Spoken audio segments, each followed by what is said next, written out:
আল্লাহ রাব্বুল আলামিন বলেন আল্লাযীনা ইসতামিউনাল কওলা ফায়াত্তাবিউন আহসানাহু উলাইকাল্লাযীনা হাদাহুমুল্লাহ ওয়া উলাইকা হুম উলুল আলবাব। কার কথা?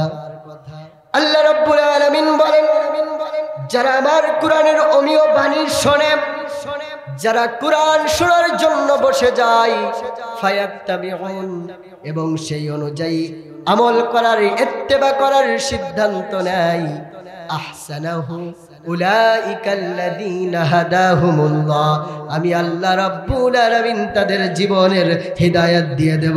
জোরে বলেন সুবহানাল্লাহ। ওয়া উলাইকা হুম উলুল আলবাব, এবং দুনিয়ার বুকে সবথেকে জ্ঞানী ব্যক্তি হলো ওরাই যারা কোরআন শোনে এবং ফায়াত্তাবিউন সেই অনুযায়ী আমল করার সিদ্ধান্ত নেয়। আপনারা কোরআন শুনবেন এবং কোরআন থেকে ইত্তেবা করার সিদ্ধান্ত নেওয়ার দরকার আছে না নাই? জ্ঞানী হতে চাই না মূর্খ হতে চাই?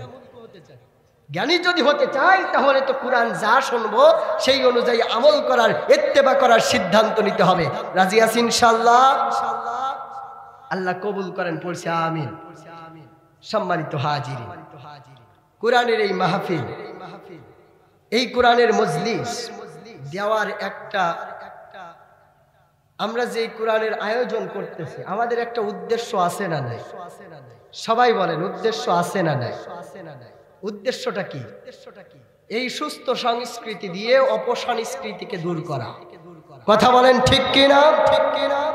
এই সুস্থ সংস্কৃতি দিয়ে আমাদের এই মাহফিলের আয়োজন করে, কোরআনের মজলিসের আয়োজন করে মদ বন্ধ করা, গাঞ্জা বন্ধ করা, বিড়ি বন্ধ করা, চুরি বন্ধ করা, ডাকাতি বন্ধ করা, জিনা ব্যভিচার বন্ধ করা, ইফতিজিন বন্ধ করা, সুস্থ একটি সোনালী সমাজ গঠন করার উদ্দেশ্যে আমরা মাঠে ময়দানে কাজ করি। জোরে বলেন কথা ঠিক কিনা? আমাদের উদ্দেশ্য এটাই তো? সবাই বলেন এটাই তো? রাসূল সাল্লাল্লাহু আলাইহি ওয়াসাল্লাম এই উদ্দেশ্য নিয়ে এই আল্লাহর জমিনে কাজ করেছিল কি করে নাই? আমার কথা কি আপনারা স্পষ্ট শুনতে পাচ্ছেন? এই উদ্দেশ্যগুলো নিয়ে অপসংস্কৃতি দূর করে সুস্থ সংস্কৃতি দুনিয়ায় প্রতিষ্ঠিত করার জন্য, সুন্দর একটি সোনালী সমাজ গঠন করার জন্য আল্লাহর রাসূল এই দিনের দাওয়াত দিয়েছিল কি দেয় নাই? সবাই বলেন দিয়েছিল কি দেয় নাই? দিয়েছিল। এক কথাই বলি, 40 বছর ধরে আল্লাহর রাসূল দাওয়াতি কাজ করেছে মানুষকে সভ্যতায় ফিরানোর জন্য। জাহিলিয়াতের সেই নিকৃষ্ট সমাজকে দুর্ভিদ করে, ধ্বংস করে আল্লাহর নবীজি সুন্দর একটি সোনালী সমাজ গঠন করার জন্য 40 বছর দিনের দাওয়াত দিয়েছে জাহিলিয়াতের সমাজের মধ্যে। যে জাহিলিয়াতের জামানায় এত নিকৃষ্ট ছিল, যেখানে নারীদের কোনো ইজ্জত দেওয়া হতো, নারীদের কোনো ইজ্জত দেওয়া হতো না। জীবন্ত কন্যা সন্তান জন্ম নিয়েছে তাকে জীবন্ত দাফন করা হতো। জোরে বলেন নাউজুবিল্লাহ। মানুষকে ডাকাতি করে হাতে পায়ে বেড়ি বাঁধায়া বাজারে উঠানো হতো, মানুষ বিক্রি হতো। এরকম একটা নিকৃষ্ট সমাজকে রাসূলুল্লাহ সাল্লাল্লাহু আলাইহি ওয়াসাল্লাম দূর করে সুন্দর একটি সোনালী সমাজ গঠন করার সিদ্ধান্ত নিয়েছিল। কথা বলেন ঠিক কিনা? 40 বছর দাওয়াত দিলেন। 40 বছরে অসভ্য জাতি অসভ্যই থেকে গেছে, চোরই থেকে গেছে, ডাকাতি থেকে গেছে, বেয়াদবগুলো বেয়াদবি থেকে গেছে, সভ্য হয় না। আল্লাহর নবী সাল্লাল্লাহু আলাইহি ওয়াসাল্লাম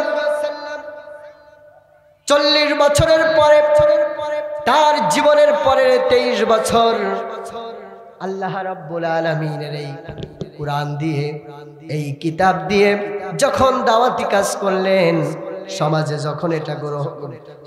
যখন এটা প্রতিষ্ঠিত করলেন, চোর বন্ধ হয়ে গেল। যারা চুরি করত তারা মালের হেফাজতকারী হয়ে গেছে, যারা ডাকাতি করত তারা মালের হেফাজতকারী হয়ে গেছে। যারা ধর্ষণ করত তারা নারীর ইজ্জতের হেফাজতকারী হয়ে গেছে। মুসলমান ভাইরা, যারা ইফতিজিন করত তারা নারীর ইজ্জতের হেফাজতকারী হয়ে গেছে। এমন একটি সুন্দর সোনালী সমাজ গঠন করেছে। 23 বছরে আল্লাহর কুরআন দিয়ে চিৎকার মেরে বলেন সুবহানাল্লাহ। কত বছরে? সবাই বলেন কত বছর? 23 বছরে। আজ আমরাও সেই দাওয়াতি কাজের জন্য উদ্বুদ্ধ করি মানুষকে, দাওয়াতি কাজ চালায়া যায়, কিন্তু অসভ্য জাতি অসভ্যই থেকে যায়। কথা বলেন ঠিক কিনা? বেয়াদব গুলো বেয়াদবি থেকে যাচ্ছে, ধর্ষক গুলো ধর্ষকই থেকে যাচ্ছে, ইফতিজিনকারী ছেলে ইফতিজিনই থেকে যাচ্ছে, মাদকাসক্ত ছেলে মাদকাসক্তই থেকে যাচ্ছে, শুধুমাত্র আল্লাহর কুরআন দিয়ে দাওয়াত না দেওয়ার কারণে। জোরে বলেন কথা ঠিক কিনা? আল্লাহর কুরআন যদি সমাজে প্রতিষ্ঠিত করা যায়, চোর মালের হেফাজতকারী হতে বিন্দু মাত্র সময় লাগবে না। জোরে বলেন সুবহান। আমি যদি উপমা দিই আপনারা বুঝতে পারবেন। আল্লাহর নবীজি সাল্লাল্লাহু আলাইহি ওয়াসাল্লাম 23 বছরে কেমন সুন্দর একটি সোনালী সমাজ গঠন করেছিল আপনারা ভালো করে বোঝেন। হযরতে আবু বকর রাদিয়াল্লাহু তাআলা আনহু, তার খিলাফত কালে হযরতে আবু বকর রাদিয়াল্লাহু তাআলা আনহু যখন খলিফা, ঠিক সেই মুহূর্তে বিভিন্ন দেয়ালে অথবা গাছে এরকম পোস্টার মারা, মাহফিলের পোস্টারগুলো বিভিন্ন জায়গায় মারা আছে না নাই? এরকম পোস্টার মারা যে অমুক জায়গায় অমুক বাড়িতে একজন বৃদ্ধ মা অসুস্থ অবস্থায় পড়ে আছে, কেউ যদি স্বইচ্ছায় তাকে খেদমত করতে চান তাহলে ওই জায়গায় যে বুড়িমার বাড়িতে গিয়ে বুড়িমার খেদমত করবেন, শুধুমাত্র ইমানের দাবি রাখার জন্য, সওয়াবের জন্য। চিৎকার মেরে বলেন সুবহানাল্লাহ। কিরকম সমাজ বুঝতে পেরেছেন? হযরত ওমর ফারুক রাদিয়াল্লাহু তাআলা আনহু দেখলেন পোস্টার গুলো মারা বিভিন্ন দেয়ালে বিভিন্ন গাছে। এই পোস্টারের ঠিকানাটা নিলেন আর হযরতে ওমর ফারুক পকেটে রাখলেন। পরের দিন সকালে হযরতে ওমর ফারুক ওই বুড়িমার বাড়িতে চলে গেলেন। বুড়িমার বাড়িতে গিয়ে বলতেছে, ও বুড়িমা, তোমার বাড়িতে কি কাজ করা লাগবে আমাকে বলো, আমি তোমার বাড়ির সব কাজগুলো করে দেব।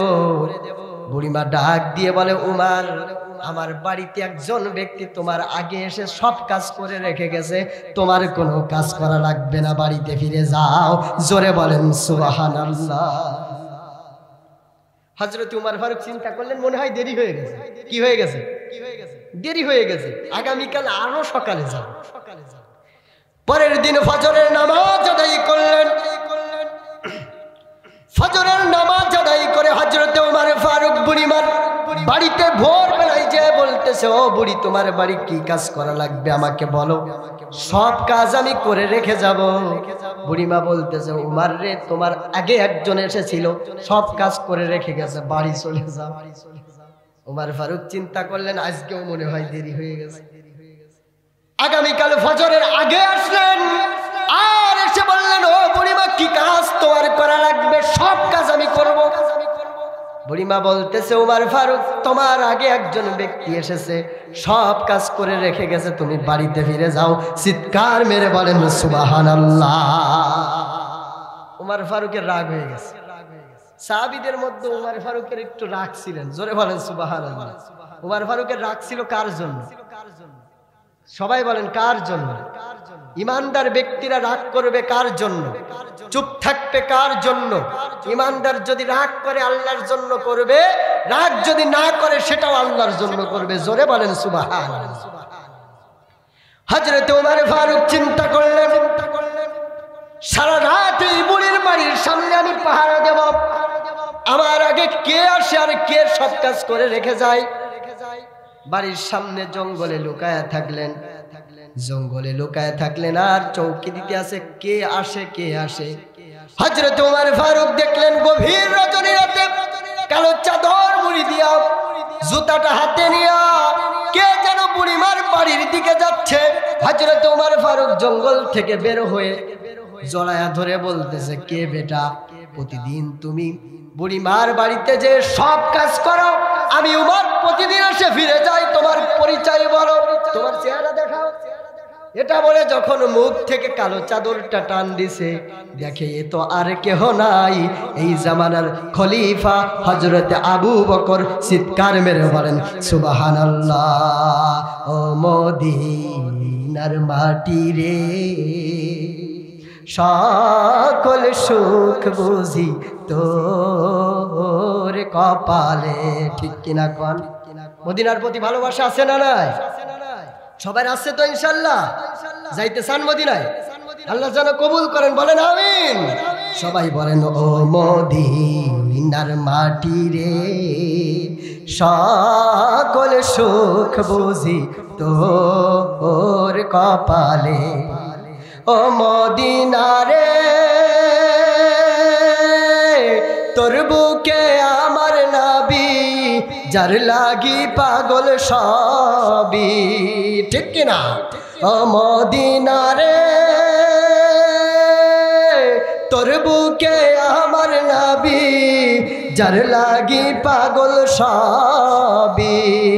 সহে না সহে না আর পরাণে, ও মদিনার মাটি রে, সকল সুখ বুঝি তোর কপালে। বলেন মারহাবা।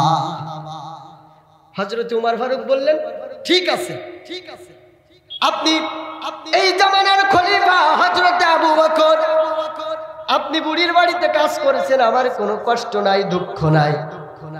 কিন্তু একটা কথা আপনি শোনেন, এই কালো চাদর মুড়ি দিয়া আর স্যান্ডেল হাতে নিয়া আর কেন তাহাজ্জুদের সময় এই গভীর রজনী রাতে বুড়িমার বাড়ি যান, আর সব কাজ কেন এই সময় করেন? আমাকে জবাব দেন। সুবহানাল্লাহ কবেন না? তখন হযরত আবু বকর বলে, বন্ধু আমার, ও উমর শোনো, একটা কারণে আমি এই গভীর রজনী রাতে কালো চাদর মুড়ি দিয়া বুড়িমার বাড়িতে স্যান্ডেল হাতে নিয়া বুড়িমার বাড়িতে আমি খেদমত করতে যাই। তার কারণ আমি যদি স্যান্ডেল পাই দিয়ে যাই, তাহলে স্যান্ডেলের শব্দ শুনবে, মানুষ আমাকে দেখবে কে এই রাতে শব্দ করে হাঁটে যায়। ঠিক কিনা কোন? আমি যদি কালো চাদর মুড়ি না দিই, তাহলে আমার চেহারা দেখে চিনে ফেলবে এই জামানার খলিফা হযরত আবু বকর বুড়ির বাড়িতে কাজ করতে যায়।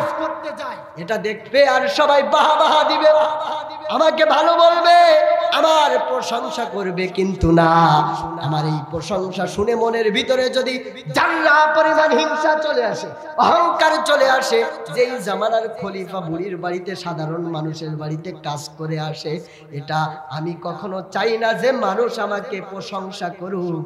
আমি একমাত্র রবের খুশির জন্য খলিফা হওয়ার পরেও বুড়ির বাড়িতে কাজ করি। জোরে বলেন সুবহানাল্লাহ। এটাই হলো নেতা। এটা কি? এটা হলো খলিফা, এটা হলো নেতা। আমার দেশের নেতারা সামান্য 5 টাকা দান করলে 10 টাকা সেলফি না রাখলে হয় না। ঠিক কিনা কর? 10 টাকা দান করবে, 20টা সেলফি দিলে আবার ফেসবুকে ছেড়ে দেবে। কথা বলেন ঠিক কিনা? আবার অনেকজনে সেলফি তুলে আবার টাকা কাড়ি না। কথা কি বুঝেছেন? এই নেতা আর এই নেতার সাথে পার্থক্য আছে না নাই? রাসূলুল্লাহ সাল্লাল্লাহু আলাইহি সাল্লাম 23 বছরে আল্লাহর কোরআন দিয়ে এইরকম একটা সুন্দর সোনালী সমাজ গঠন করেছিল। এরকম সমাজ কি আমরা চাই? চাই তো সবাই? সবাই বলেন চাই।